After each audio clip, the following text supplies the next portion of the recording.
So I've quite literally downloaded and made an account with every single stock investing brokerage and app. And after trying all of them, SoFi Invest is the one that I'm actually using to invest my money. I've been using SoFi's bank account for over a year now.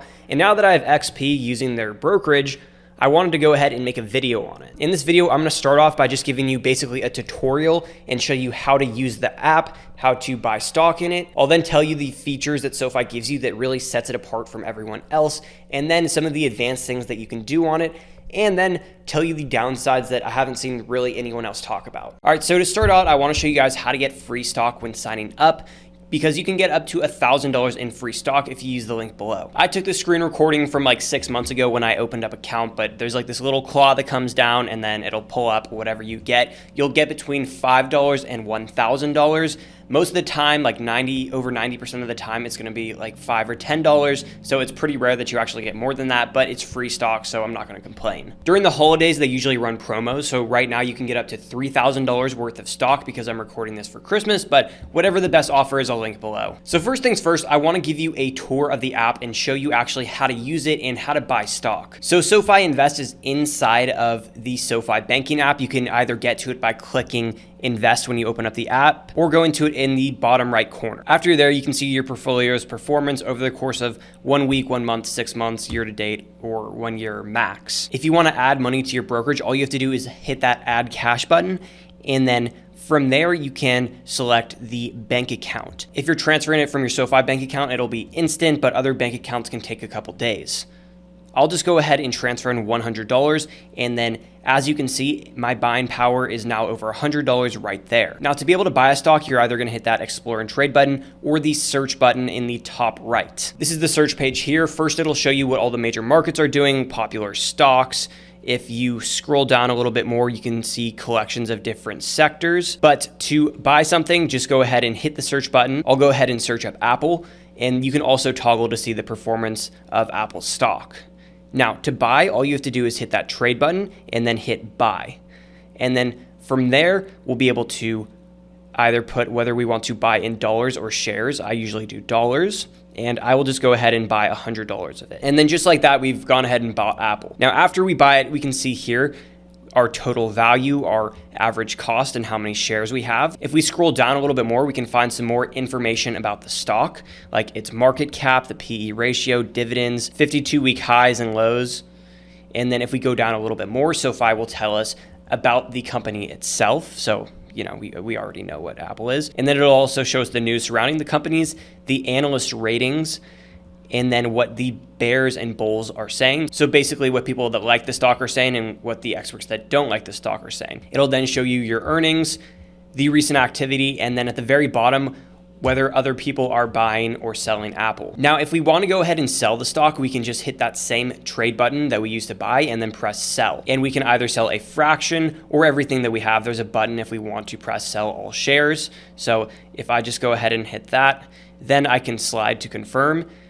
And just like that, we've already sold the Apple. All right, so if we now go back to the home screen and go down a little bit, we can see our different accounts and then our investments. You can see all I have right now is IREN, SoFi, VOO, and Amazon. And under the name, you can see how much you have invested in it. So my biggest position is Amazon right now. And then to the right, you can see the price of the stock. If you want to change from seeing the price of the stock right now, you can also click that right there, and then you can see the total return, today's return, and then you can instead choose to see the return percentage or the total amount returned. Under that, you have some other features that SoFi gives you, and then under that is your watch list. So these are all the different stocks that I'm watching. I can keep an eye on their price and what is going on with them. So if something happens, if there's a flash or something, that I can go and buy in. Under that, some more things that we can do, and then at the very bottom is my activity. So that's just gonna be all my sells and buys. Now, not a lot of people know this, but you can actually buy crypto on SoFi now, which is like a brand new feature. You can just go to the watch list and then it'll take you over,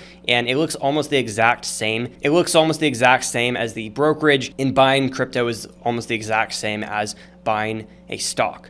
Now, if you want to pull money out of your brokerage and back into your checking account, you can just go ahead and then press more at the home screen and then withdraw.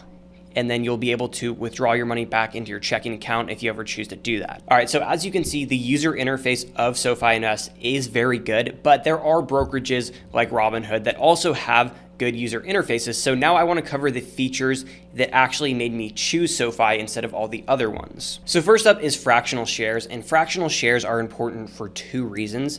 Number one is, let's say that I wanted to buy a stock like AutoZone. If I was using a brokerage like Merrill or Vanguard, I would need the full $3,500 to buy that stock. But with SoFi, I can buy just a fraction of that stock starting at $5. Or let's say that I wanted to buy $600 of Coinbase's stock. Right now it's trading around $250.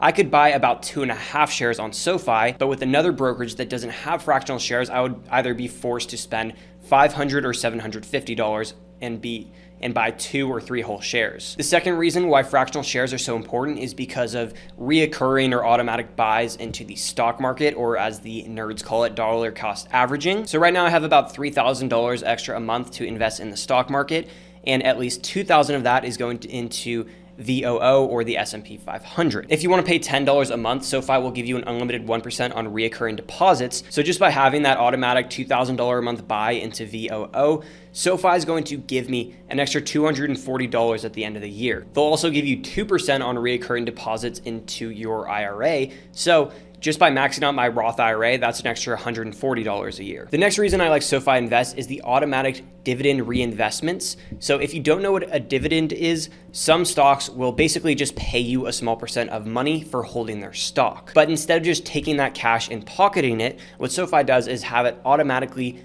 buy more stock. So I actually bought SCHD to show you guys this, and I got a dividend of $4.52, and then it just automatically bought more SCHD. And the cool thing is that dividend is obviously going to buy new stock, and then that new stock that it buys is going to pay me a dividend, which is going to get reinvested, and then it just keeps compounding. The next reason I like SoFi is I don't have to worry about losing any of my money that I put in the brokerage. SoFi is SIPC insured, which stands for shit is properly cooked. No, it stands for Securities Investor Protection Corporation. And it's basically just insurance for your investment account. So if something happened to SoFi, if they went out of business and their brokerage shut down, I would actually still get my money back and own the stock that I bought in the brokerage. This protects your investments up to $500,000. Just to be clear, this doesn't protect you if you make bad investments. Like if I bought Nvidia and then it went out of business, I would still lose that money. It protects me if SoFi or a brokerage goes out of business. All right, now I want to talk about more of the advanced things that you can do in the brokerage. And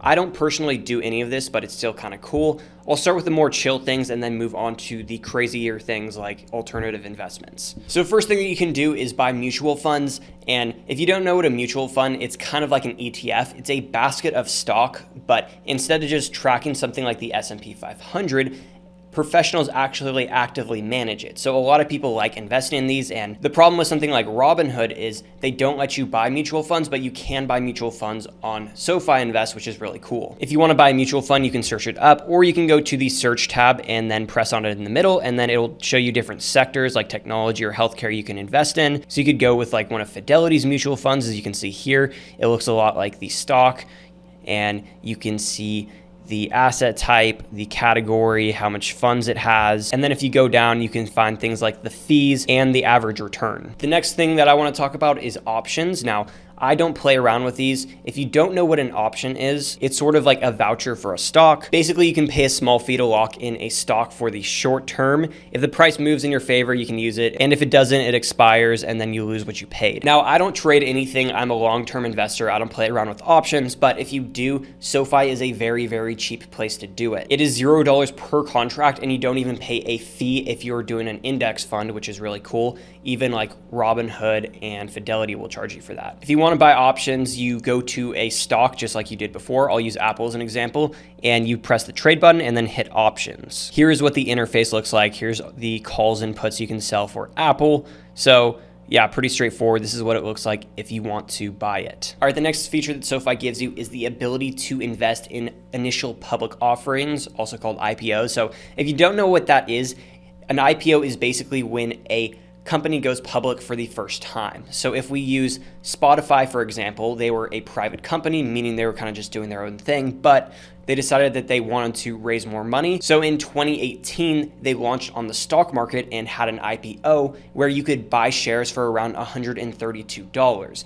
Now the stock price of Spotify is almost at $600 a couple years later. Normally when a company like that goes public, rich investors and then big banks get first priority. And then after it goes public, the regular investors like me and you can go ahead and buy. But SoFi actually gives you the opportunity to get in on that IPO. So if you want to do this, you're first going to have to submit an indication of interest on SoFi. You're basically telling them how many shares that you want to buy at the IPO launch. If you only get part of the shares or you don't get any shares, then that money will go just back into your account. So a couple weeks ago, Medline launched and I got this on SoFi. So I'll show you what it is. So it told me a little bit about the company, and if I want to participate, I could hit the participation button. And then here's the indication of interest. I could put how many shares that I wanted to buy. All right, next thing that you can invest in on SoFi is alternative investments. And these are just basically investments that aren't stocks and bonds. So you can buy things like real estate or even commodities like gold and silver. People usually use these to edge against something like inflation, or if they just want some diversity when the market's kind of going crazy. And also, just to be clear, you're not actually buying physical gold, you're buying a market that tracks the price of gold. You can also invest in closed-end or private funds. So you can put your money in things like ARK Venture, KKR, and others.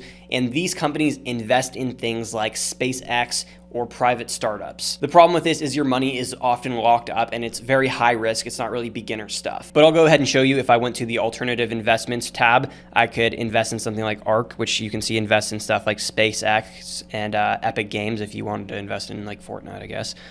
If I click on that, it looks pretty similar to the stock. It'll show you the historical return and then some information about the fund.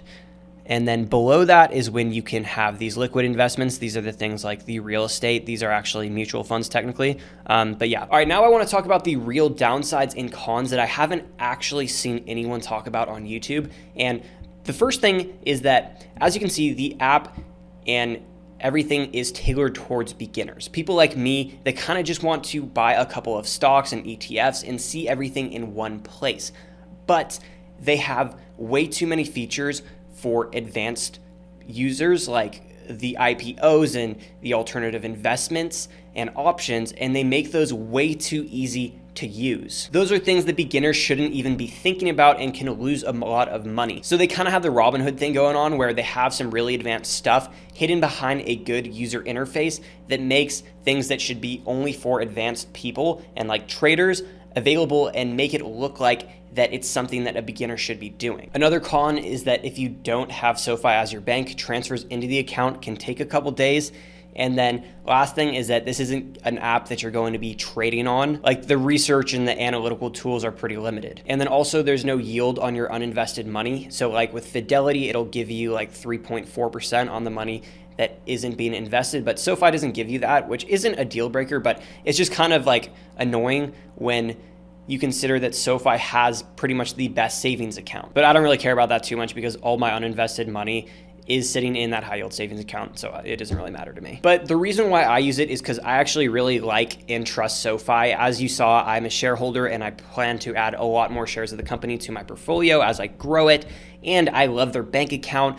SoFi is really the only place where you can successfully have all your finances in one place. Also, if you're interested in SoFi's bank account and savings account, I made a full video on that, breaking it down just like this one, and you can watch that right here.